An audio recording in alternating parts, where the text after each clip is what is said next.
తాళ్లకేర గ్రామంలో ఇంటింటికి టీడీపీ కార్యక్రమం రికార్డు స్థాయి ఉత్సాహంతో హోరెత్తిచ్చింది. రాయదుర్గం నియోజకవర్గ ఎమ్మెల్యే ప్రభుత్వ విప్ కాలువ శ్రీనివాసులు గ్రామానికి చేరుకోగానే టీడీపీ శ్రేణులు జనం అపూర్వ నీరాజనం పట్టారు. గజమాలలతో సత్కరిస్తూ భారీ సైకిల్ ప్రదర్శనతో ఊరేగించారు. డీజే మ్యూజిక్ మారుమోగుతుంటే చిన్న పెద్ద తేడా లేకుండా కార్యకర్తలు విజయ విన్యాసాలు చేశారు. ఆ తర్వాత చోటు చేసుకున్న దృశ్యం అందరినీ భావోద్వేగానికి గురి చేసింది.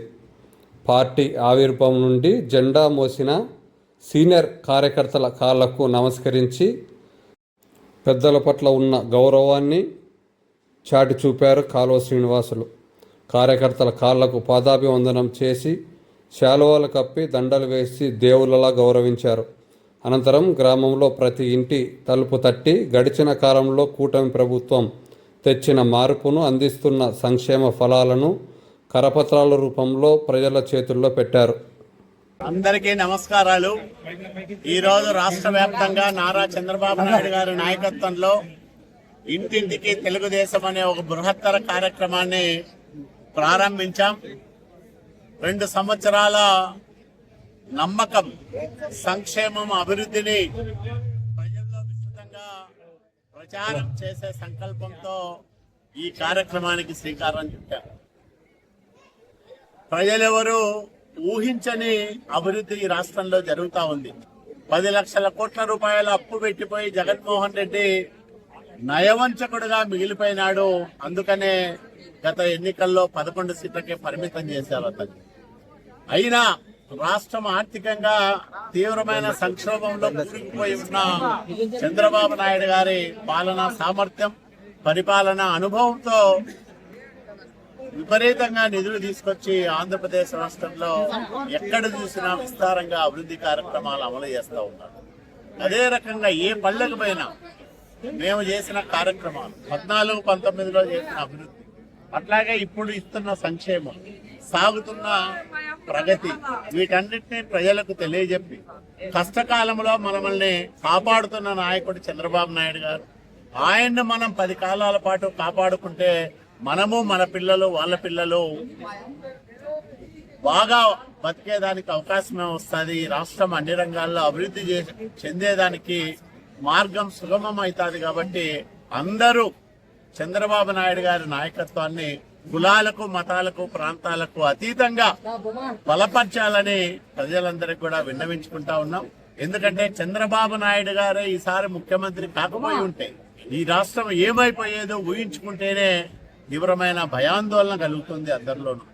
అట్లాంటి పరిస్థితుల్లో, విపత్కర పరిస్థితుల్లో బాధ్యతలు తీసుకున్న చంద్రబాబు నాయుడు గారు ఊహించని విధంగా అభివృద్ధి చేస్తా ఉన్నారు.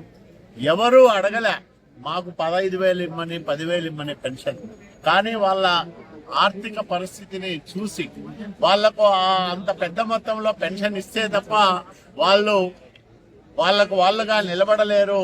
ఆ కుటుంబం వాళ్ళ మీద ఆధారపడుకోకుండా కుటుంబం పైన వాళ్ళు బతకలేరనే ఉద్దేశంతోనే రాష్ట్రంలోనే దాదాపు 62 లక్షల మందికి పెన్షన్లు, 4,000 నుంచి 15,000 వరకు పెన్షన్లు ఇస్తా ఉన్న గొప్ప నాయకుడు నారా చంద్రబాబు నాయుడు గారు. ఇది ఆయనలో ఉన్న పరిపూర్ణమైన మానవత్వానికి ప్రతీక ఈ పెన్షన్ల పంపిణీ అని కూడా నేను మనవి చేస్తా ఉన్నాను. అట్లాగే మేము సూపర్ 6 పేరుతో ఆ రోజు ఎన్నికల్లో ఇచ్చిన హామీలు 5 హామీలు నెరవేర్చడం. 2 సంవత్సరాల్లో 5 హామీలు నెరవేర్చడం అంటే కష్టసాధ్యం, అసాధ్యం, దుర్లభం. కానీ చంద్రబాబు నాయుడు గారి వల్లే ఈ హామీలన్నీ కూడా నెరవేరుతా ఉన్నాయి. మేము ఎన్టీఆర్ భరోసా పెన్షన్లు పెంచాం. అన్నదాత సుఖీభావ్ కింద ప్రతి రైతు కుటుంబానికి 20,000 ఇస్తా ఉన్నాం. తల్లికి వందనం పేరుతో ఆ తల్లికి ఎంతమంది పిల్లలు ఉంటే అంతమంది పిల్లలకు సంవత్సరానికి 15,000 రూపాయలు డబ్బులు ఇస్తా ఉన్నాం. అట్లాగే దీపం 2 పథకం కింద సంవత్సరానికి 3 గ్యాస్ సిలిండర్లు ఉచితంగా ఇస్తా ఉన్నాం. స్త్రీ శక్తి పథకం కింద బాలికలకు, మహిళలకు, దివ్యాంగులకు ఆర్టీసీ బస్సుల్లో ఉచిత రవాణా సౌకర్యాన్ని కల్పిస్తా ఉన్నాం. ఇన్ని కార్యక్రమాలు ఇంత అద్భుతంగా సాగుతున్న ఈ రాష్ట్రంలో మరి ప్రజలందరూ నిండు మనసుతో చంద్రబాబు నాయుడు గారిని ఆశీర్వదిస్తే ఆయన ఆయురారోగ్యాలతో ఉంటే మనకు మన పిల్లలకు చాలా మంచి జరుగుతుందని ఈ సందర్భంగా అన్ని వర్గాల ప్రజలకు మేము విజ్ఞప్తి చేస్తా ఉన్నాం. అందుకనే మీరు మీ ఇంట్లో ఉదయం పూట సాయంత్రం పూట మీకోసం, మీ కుటుంబం కోసం, మీ బంధువుల కోసం చేసే ప్రార్థనల్లో చంద్రబాబు నాయుడు గారిని, ఆయన కుటుంబాన్ని చేర్చమని, మీ అందరి దీవెనలు, దేవుడి ఆశీస్సులతో చంద్రబాబు నాయుడు గారు మరో 15 సంవత్సరాలు ఈ రాష్ట్రానికి ముఖ్యమంత్రిగా ఉంటేనే ఈ రాష్ట్రం అన్ని రంగాల్లో అభివృద్ధి సాధించి